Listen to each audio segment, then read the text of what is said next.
Last fall, Rich and Laura Novak created the Novak Fund for lesbian, gay, bisexual, and transgender students at the University of Maryland College Park Foundation. In the letter of agreement, they specifically mentioned support for Lavender graduation, the One Project, and alternative spring break.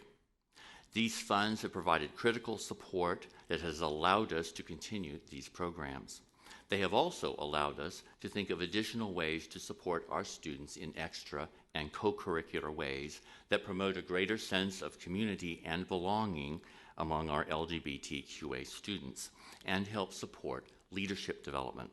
We are already planning a Lavender Convocation for the fall and the first of what we hope will be many annual retreats for LGBTQA students. I had the great pleasure of meeting Emily Novak, daughter of Rich and Laura, and her partner, Delphine, when our students with the One Project went to New York City on an alternative spring break focused on LGBTQ youth homelessness. At that time, I asked Emily if she would be willing to offer a few comments at Lavender graduation, and she graciously accepted. Okay, hi everyone. I'm Emily, Rich and Laura's daughter, and I'm first and foremost want to say congratulations to all the graduates. I'm honored to be here to celebrate that with you. The reason I'm also here is because when I was 16 and I came out, there was no LGBT community. That's 20 years ago, 36. So I think it's really important to support community and outreach, and that's why graciously, and I want to thank especially my father for making that possible for University of Maryland and for the community. Super nervous, awesome. Also my family, my mom, my sister, my brother-in-law, my partner Delphine.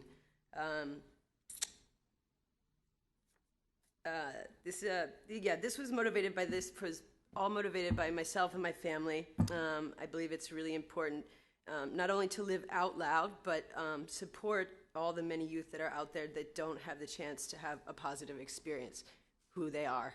And Delphine, my partner, and I were lucky enough to spend some time with the 12 students that came to New York City and gave back to the community. I can't express how utterly impressed we were with each and every one of those 12 kids. Brilliant, smart, and most importantly, confident in who they were. Lesbian, gay, transgender, bisexual. When I was 16, I didn't have any friends that were gay or bisexual or anything. So just to see that community, different types of people together, was just beautiful.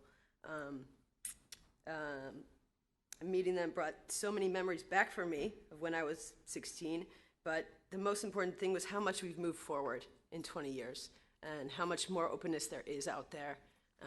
And there can always be more, and that's why I think our fund going forward is going to be a huge part of that for this university. T-shirts, I'm on that.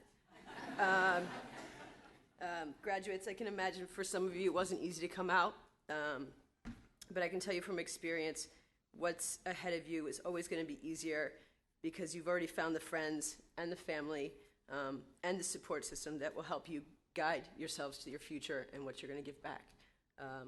I'd like to thank Luke Jensen for inviting me today, for taking us around in New York with the kids, young adults, sorry. And most importantly, to my father and to my family for making this possible and putting me here where I am. Never forget that the freedom to love is no less sacred than the freedom to think, ever. And best of luck to all the graduates, undergraduates. I look forward to hearing what you do, what you say, and just make us proud out there. Right on.